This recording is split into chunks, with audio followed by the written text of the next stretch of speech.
সভ্যতার আলো থেকে দূরে অবস্থিত অরণ্যমুখর বিপদসংকুল পার্বত্য অঞ্চলের আদিম উপজাতির জীবন প্রবাহ প্রতিফলিত হয়েছে কোনো উপন্যাসে। কোনো উপন্যাসে আবার বর্ণিত হয়েছে এক ব্যক্তি জীবনের যে কোনো রকম বাধাকে তুচ্ছ জ্ঞান করে নিজের লক্ষ্যের দিকে এগিয়ে যাওয়ার অনুপ্রেরণামূলক আখ্যান। কোনো বইয়ের পাতায় আবার বর্ণিত হয়েছে ছোটবেলায় ফেলে আসা স্মৃতির আভাস। বাংলা সাহিত্যে তিনটি ভিন্ন ভিন্ন ধরনের ক্লাসিক উপন্যাস নিয়েই আজকের বই চর্চা। নমস্কার, আমি সোমালি, আপনারা দেখছেন বই চর্চায় সোমালি। আমি বই পড়তে, বই নিয়ে গল্প করতে ভালোবাসি। বই পড়তে ভালোবাসলে এবং আমার উপস্থাপনা ভালো লাগলে বই চর্চায় সোমালি এই চ্যানেলটিকে সাবস্ক্রাইব করে আমাদের পাঠযাত্রার সঙ্গী হতে পারেন। চলুন শুরু করি আজকের ভিডিও। বইয়ের জগৎ নতুন কিছু সৃষ্টি করার তাগিদ আমায় বড় আনন্দ দেয়। এই আনন্দেরই কিছুটা অংশ আপনাদের সঙ্গে ভাগ করে নেওয়াই বই চর্চার সোমালি চ্যানেলের মুখ্য উদ্দেশ্য। ভারতের উত্তর পূর্ব সীমান্তের অধিবাসী নাগা উপজাতি বিভিন্ন গোষ্ঠীতে বিভক্ত তাদের আদিম ও বন্য জীবন। আবহমান কাল ধরে মেনে চলা কিছু প্রথায় আবদ্ধ কুসংস্কারাচ্ছন্ন কুপমণ্ডকতার সেই জীবন কিছু কিছু ক্ষেত্রে সুসংবদ্ধ বটে। ঠিক কেমন সেই জীবনের প্রকৃতি? আসমুদ্র হিমাচল যখন স্বাধীনতার মন্ত্রে দীক্ষিত, সেই সময় পার্বত্য অঞ্চলের আদিম জনজাতির জীবন প্রবাহ কোন খাতে বয়েছিল তা জানতে প্রফুল্ল রায়ের পূর্ব পার্বতী পড়া যেতে পারে। গ্রামে অবিবাহিত পুরুষদের থাকার জায়গা মোরাং এবং অন্যান্যদের থাকার জায়গা কেসুঙে বিভক্ত দলপতির শাসনে পরিচালিত নাগাদের সমাজ ব্যবস্থা। সুসংবদ্ধ শিকারী জীবন পালন করা, পুরুষানুক্রমিকভাবে শত্রুতাকে জিয়ে রাখা, জঙ্গল পরিষ্কার করা এবং ফসল বোনার দিনে আমোদ আহ্লাদের জন্য রহি মধু পান করা, এই ছিল নাগা উপজাতির চেনা জীবনের পরিসর বা বৃত্ত। সূর্যোদয়ের নেপথ্যের বৈজ্ঞানিক ব্যাখ্যা সম্বন্ধে টাকার প্রচলন সম্পর্কে অজ্ঞাত এই জনগোষ্ঠীরই একজন হল সেঙ্গাই। সেঙ্গাই কেলুরি গ্রায়ের যুবক। এই যুবক যেন আদিম উন্মত্ততার প্রতীক। শত্রুপক্ষ সালুয়ালাং গায়ের মেহেলি তার মনের মানুষ। এই দুই আদিম যুবক যুবতী স্বপ্ন দেখে তাদের মিলনে একদিন শেষ হবে সমস্ত রকম শত্রুতার। তাদের এই স্বপ্নালুতার মধ্যেই তাদের জনপথে ছায়া পড়ে বহির্জগতের। লবণাক্ত ফল দিয়ে নিজেদের খাদ্যের নুনের অভাব পূরণ করা, শিকার করে আনা বন্য জন্তুর দাঁত, ছাল এবং লড়াই করার বর্ষার বিনিময়ে নিজেদের প্রয়োজনীয় সামগ্রী সংগ্রহ করা এই মানুষগুলোকে নুন দিয়ে, খাদ্য সামগ্রী, বস্ত্র দিয়ে সাহায্য করতে এগিয়ে আসেন একদল মিশনারি।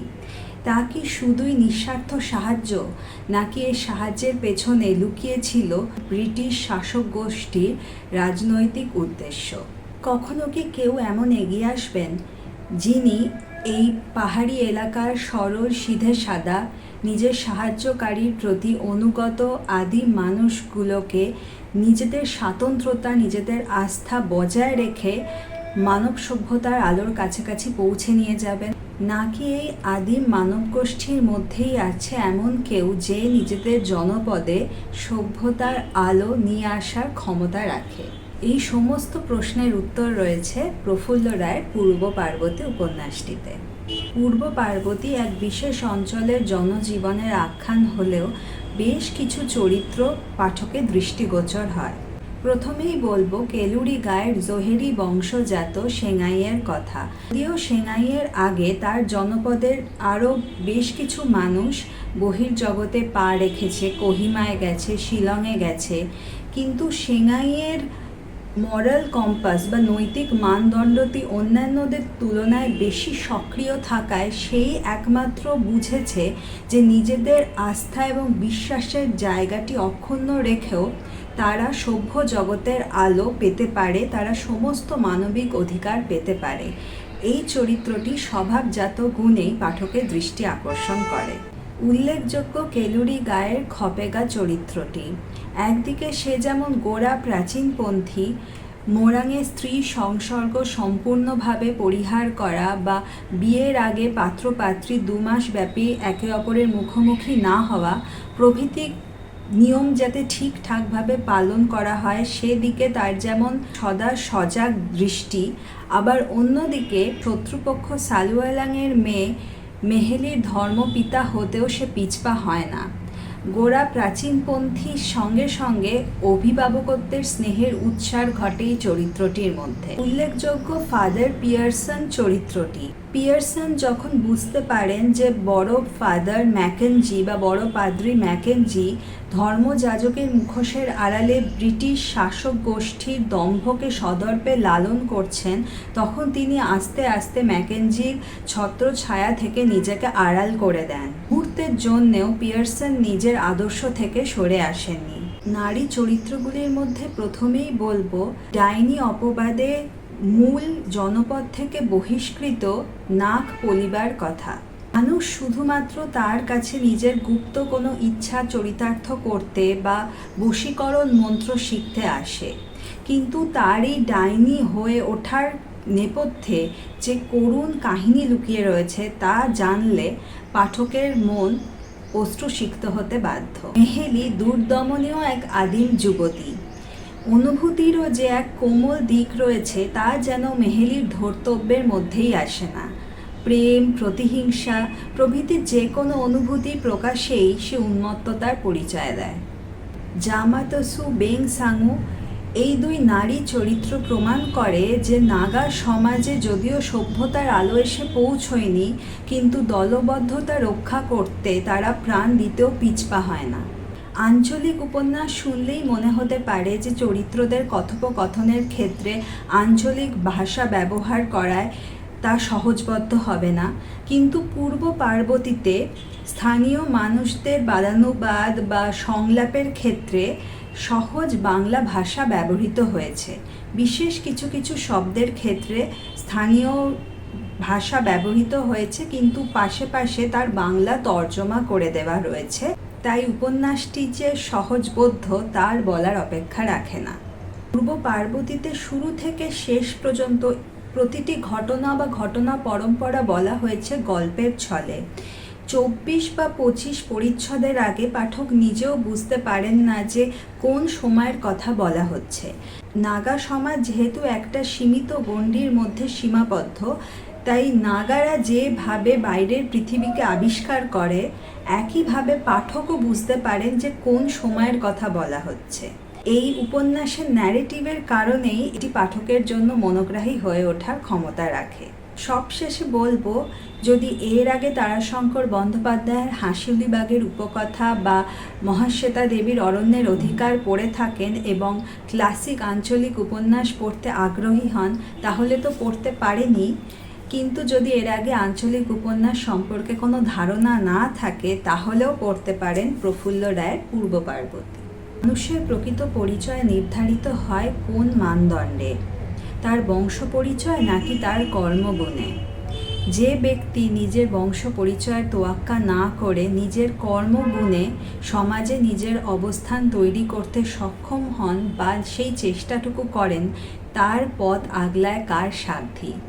এমনই একজন নিতাই চরণ, যাকে আরও ঘনিষ্ঠভাবে চিনতে হলে পড়তে হবে তারাশঙ্কর বন্দ্যোপাধ্যায়ের কবি।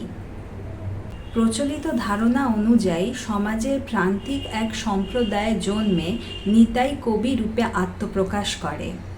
পূর্বপুরুষদের ঘৃণ্য জীবিকার উত্তরসূরি না হয়ে কবিয়াল রূপে সে নিজের প্রতিভার দীপ্তি চারিদিকে ছড়িয়ে দিতে চায়।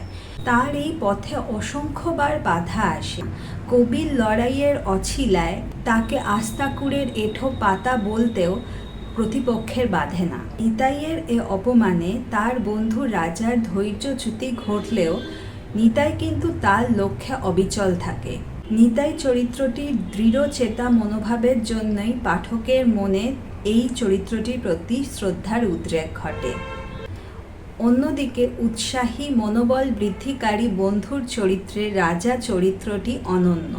এই রাজারই শ্যালিকা ঠাকুরজি নামে খ্যাত মেয়েটির হাত ধরেই নিতাইয়ের জীবনে প্রথম প্রেম আসে। কিন্তু এ ঠাকুরজি বিবাহিত, কোনো রকম অপবাদের ছায়া যাতে তাকে স্পর্শ না করতে পারে, তাই নিজের ক্ষত বিক্ষত মন নিয়ে ঠাকুরজির থেকে সরে আসে নিতাই। তার যন্ত্রণার বহিঃপ্রকাশ ঘটে তার গানে। তাই নিতাই লেখে, আমি ভালোবেসে এই বুঝেছি সুখের সার সে চোখের জলেরে। কালক্রমে ঝুমুর দরের শিল্পী এবং তার অন্তরালে উচ্ছৃঙ্খল জীবন যাপন করা বসন্তের সঙ্গে গাঁটছড়ায় আবদ্ধ হয় নিতাই। বসন্তের কথায় স্থূল রুচির গান গেয়েও সে নিজের মতো নিজের রুচি নিজের প্রতিভার স্বাক্ষরবাহী গান রচনা করতে ভোলে না। তার জীবনের গতিপথটি এবার কোন দিকে প্রবাহিত হয়? বসন্ত এবং নিতাইয়ের সম্পর্কের পরিণতি কি সুখকর? তা জানতে হলে পড়তে হবে কবি উপন্যাসটি। নিতাই চরিত্রটি শুরু থেকে শেষ পর্যন্ত প্রেমের গভীরতায়, সেবা পরায়ণতায়, প্রতিভায়, সাহসিকতায় বারংবার পাঠককে মুগ্ধ করে। যে অপার ভালোবাসা দিয়ে ঈশ্বর তাকে পৃথিবীতে পাঠিয়েছিলেন, সেই ভালোবাসা প্রকাশ করার সময় দিলেন কই? তাই তার খেদোক্তি, এই খেদ আমার মনে মনে, ভালোবেসে মিটিল না আশ, কুলালো না এই জীবনে। অন্যান্য চরিত্রদের মধ্যে বসন্ত চরিত্রটি উল্লেখযোগ্য। তার পাথর সদৃশ্য মনে নিতাইয়ের ভালোবাসা আর্দ্রতা আনতে পেরেছিল। তার এই পরিবর্তনটি এই উপন্যাসের ক্ষেত্রে একটা অন্যতম গুরুত্বপূর্ণ অংশ। আপাত দৃষ্টিতে গৌণ অথচ উপন্যাসের ক্ষেত্রে গুরুত্বপূর্ণ চরিত্রদের মধ্যে নজর কাড়ে ঝুমুর দরের পৌরা পত্রীর চরিত্রটি। উপন্যাসের একটি বিশেষ অংশে যখন সেই পৌরা নির্মমতায় নিতাই এবং নিতাইয়ের সঙ্গে সঙ্গে পাঠকও হতবাক, ঠিক সেই সময় তার একটি সংলাপে নিতাইয়ের সঙ্গে সঙ্গে পাঠকও যেন ভাববিহ্বলতা থেকে বাস্তবের মাটিতে এসে পড়েন। সেই লাইন কটি আমি একটু পড়তে চাইব। সেই বৃদ্ধা নিতাইকে বলে, বুকের নিধি চলে যায় বাবা, মনে হয় দুনিয়া অসার, খাদ্য বিষ আর কিছু ছোবো না, কখনো কিছু খাবো না। আবার একবেলা যেতে না যেতে চোখ মেলে চাইতেও হয়, উঠতে হয়, পোড়া পেটে দুটো দিতেও হয়। এর থেকে নিষ্ঠুর অথচ এর থেকে সত্যি কথা কিছু হতে পারে বলে তো আমার জানা নেই।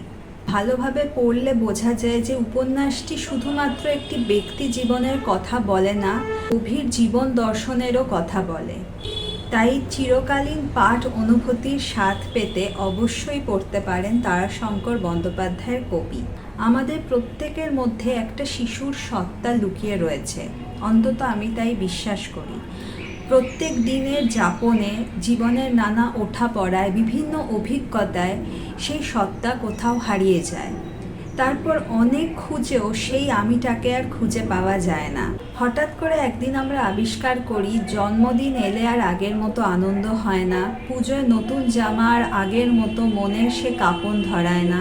মোট কথা, আমাদের সেই সত্তা যার সমস্ত কিছু দেখে চোখে বিস্ময় জাগত, যার চোখে সহজেই ঘোর লাগত, অনেক খুঁজেও সেই আমিটাকে যখন খুঁজে পাওয়া যায় না, তখনও সঙ্গী হতে পারে বই। তেমনই একটি সব বয়সের পাঠকের মন ভালো করে দেওয়ার মতো বই লীলা মজুমদারের হলদে পাখির পালক।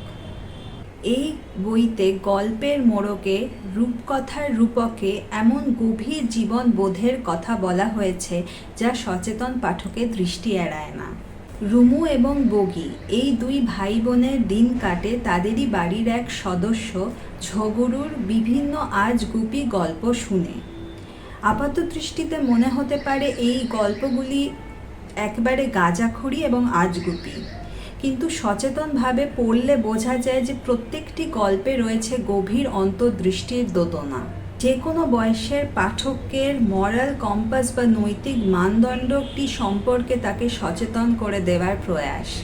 তাই তো ঝগুরুর বা গল্পের আরেক চরিত্র নাথুর বলা গল্পগুলোর মানে এক একবার এক এক রকমভাবে পাঠকের কাছে ধরা দেয়। নিজেকে খানিকটা শৈশব ফিরিয়ে দিতে লীলা মজুমদারের হলদে পাখির পালক পড়তেই পারেন। এরকম আরও ভিডিও দেখতে চাইলে বই চর্চার সোমালি চ্যানেলটিকে যদি এখনও সাবস্ক্রাইব না করে থাকেন তাহলে চ্যানেলটিকে সাবস্ক্রাইব করতে পারেন এবং ভিডিওটি ভালো লাগলে ভিডিওটিকে লাইক করতে পারেন। দেখা হবে পরের ভিডিওতে, ততদিন ভালো থাকুন।